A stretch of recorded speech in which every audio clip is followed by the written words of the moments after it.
Have you ever noticed a tiny detail that made your stomach tighten? Something so small it shouldn't matter. And yet, somehow, it told you everything was wrong. Sometimes danger doesn't rush at you. It doesn't shout or threaten. Sometimes it waits quietly by the roadside. With a tilted thumb, a calm smile, and the unsettling feeling that it knows you better than you know yourself. This is not a story about a lonely highway. It's not a story about a passing stranger. It's about a man who believed the road belonged to him, until he picked up the wrong passenger. This is the story of the girl whose thumb was wrong.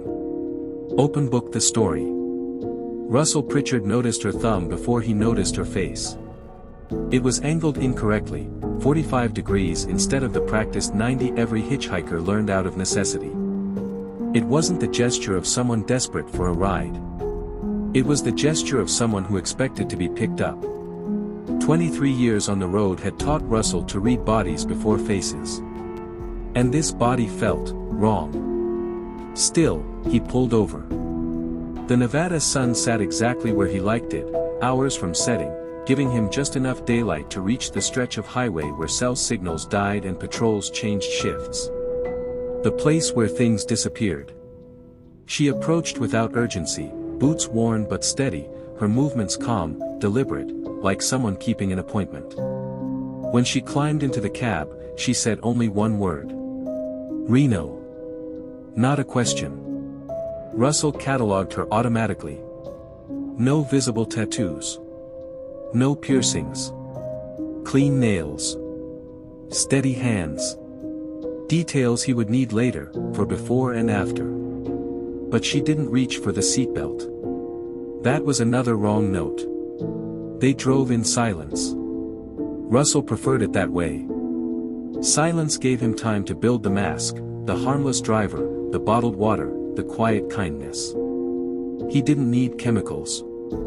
What came later required only patience, and the right location. Then she turned to face him. She spoke about Tucson. About August 1994. About a convenience store and a woman named Christine Valdez. Russell felt sweat trace its way down his spine.